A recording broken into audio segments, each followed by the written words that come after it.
Assalamualaikum warahmatullahi wabarakatuh. Apa kabar anak-anak ustazah pada kali ini? Semoga dalam keadaan sehat. Baik, materi kita pertama pada semester genap ini yaitu tentang kewirausahaan. Untuk penjelasannya, silakan anak ustazah perhatikan slide yang berikut ini.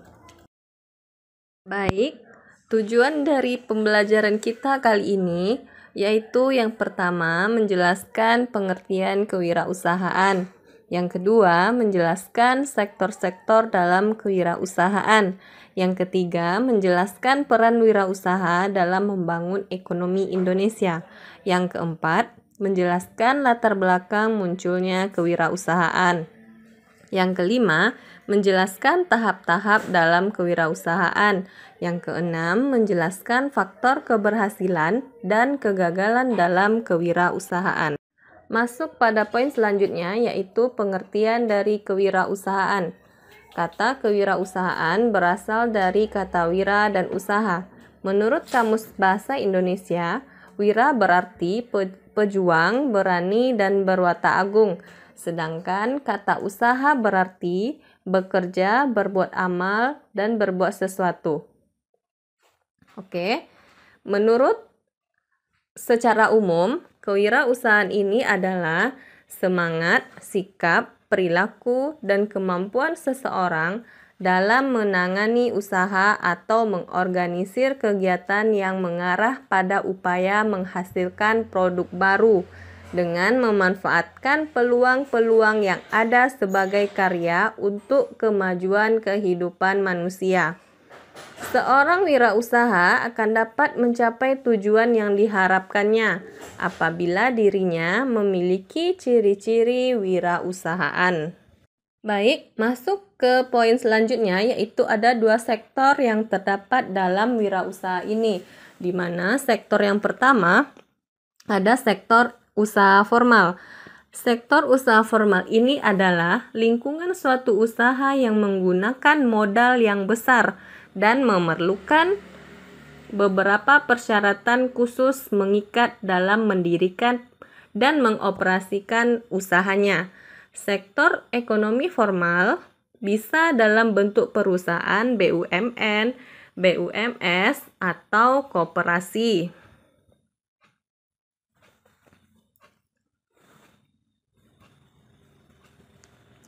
Di sini juga dikatakan sektor usaha formal memiliki beberapa ciri yang berikut ini.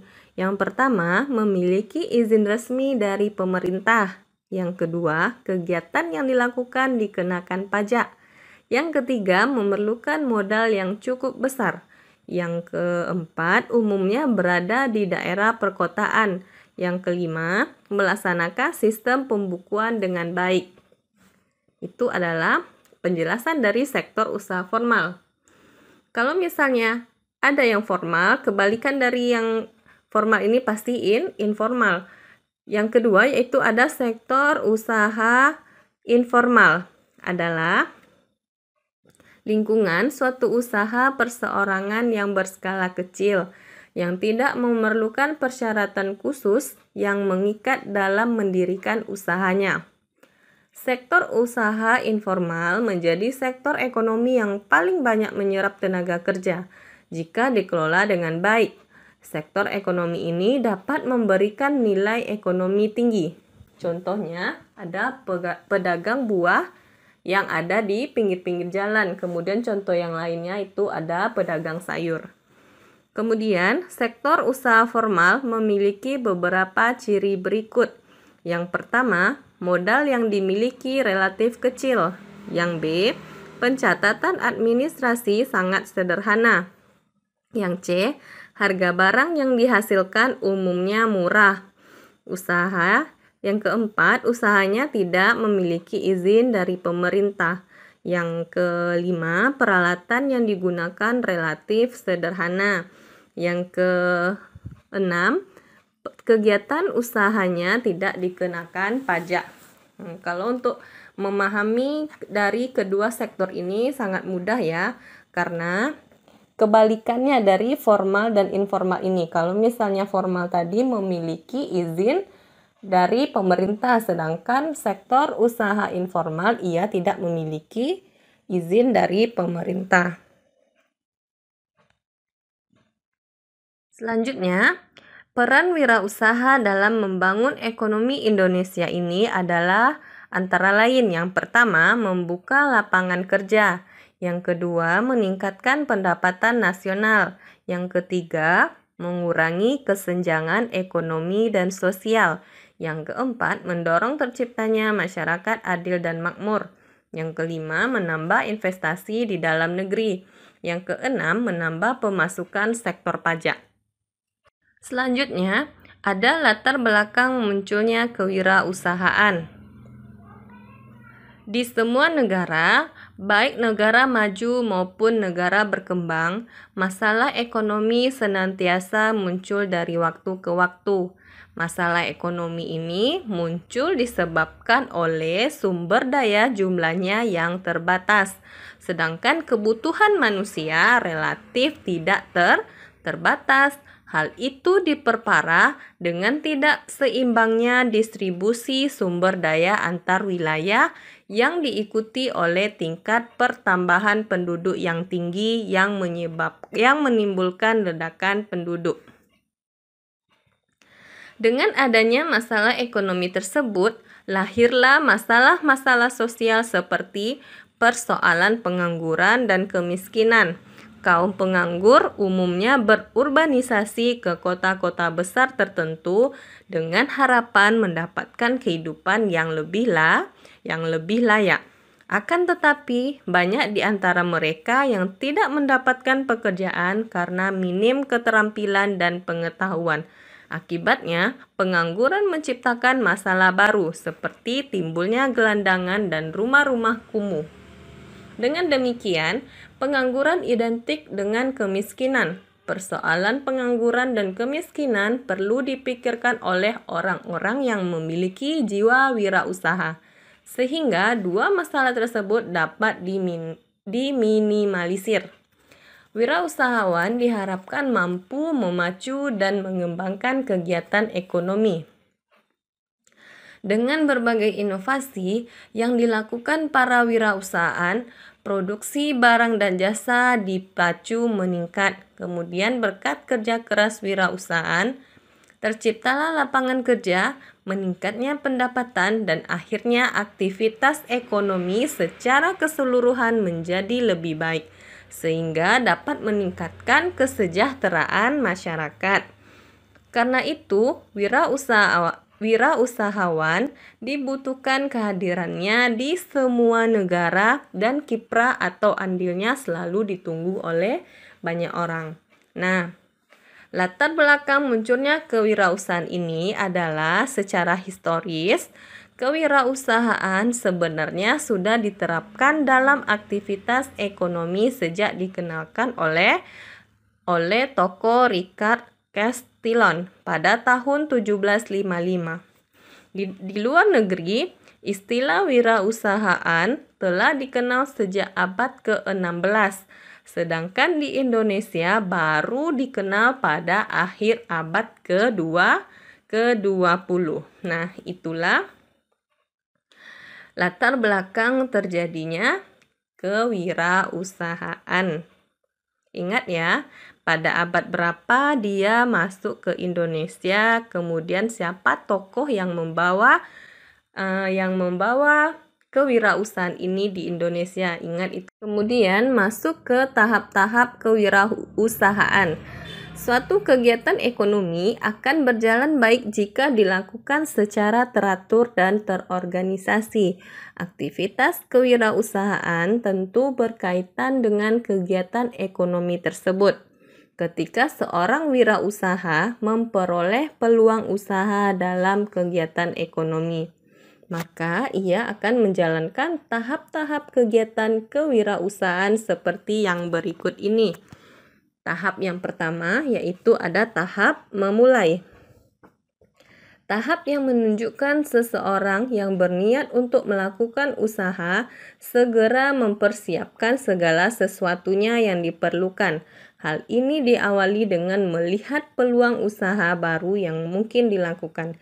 yakni apakah membuka usaha baru, melakukan akuisisi atau pemindahan kepemilikan usaha, ataupun melakukan franchising atau waralaba.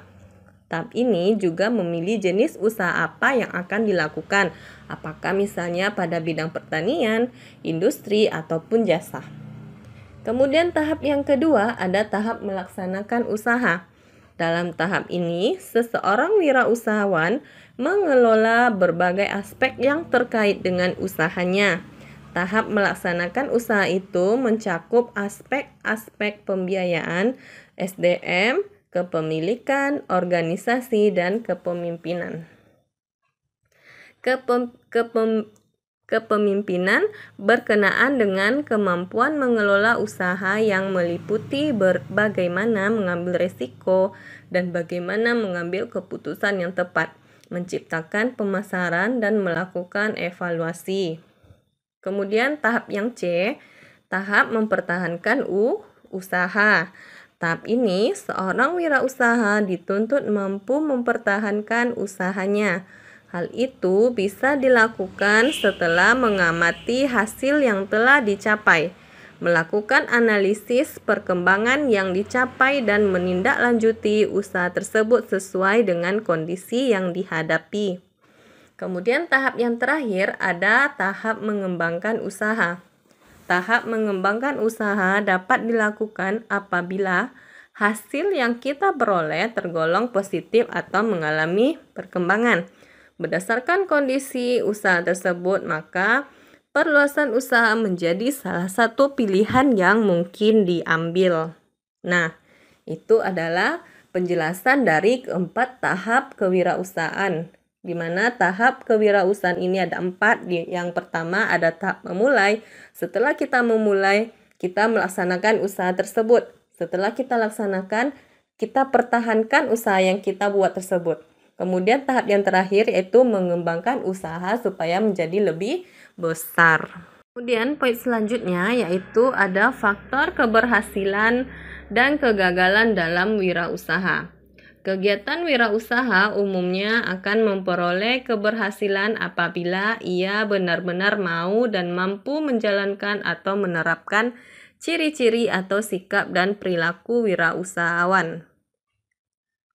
Di samping itu, seorang wirausaha yang berhasil memiliki sifat atau sikap yang jujur, rajin, tekun, disiplin, kerja keras, dan sikap-sikap positif. Nah, itu adalah contoh dari faktor keberhasilan dari seorang wirausahawan itu.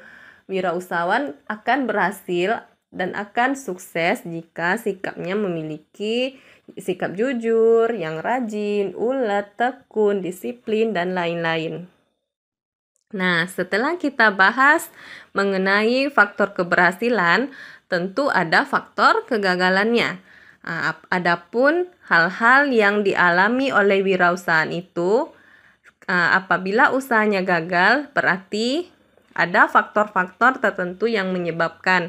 Yang pertama, tidak kompeten dalam manajerial.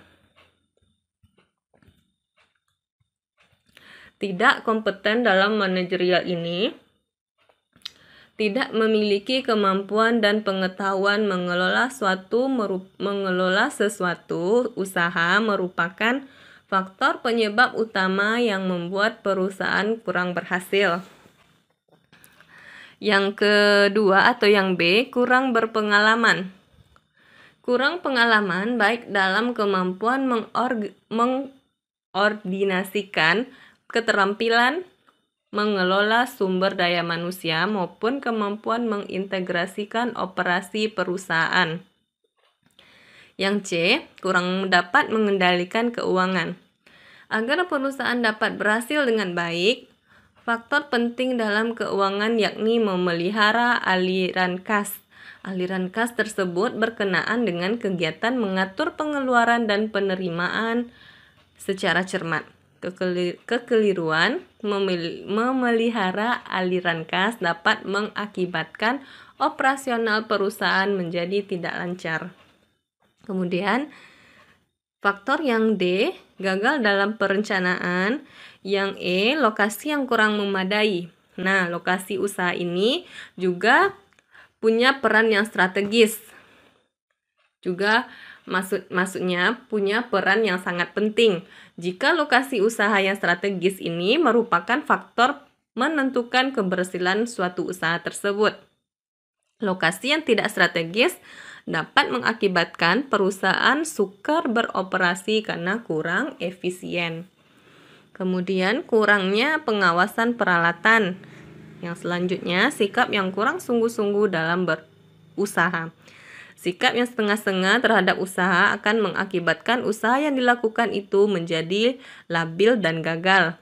Yang terakhir, ketidakmampuan dalam melakukan peralihan atau transisi kewirausahaan. Baik anak-anak ustazah, hanya itu penjelasan pada pertemuan kali ini. Semoga apa yang sudah ustazah sampaikan tadi bisa dimengerti oleh antum semua. Oke, saya Hamdalah. Alhamdulillahirabbil alamin. Ustazah tutup dengan billahi taufik wal hidayah. Assalamualaikum warahmatullahi wabarakatuh.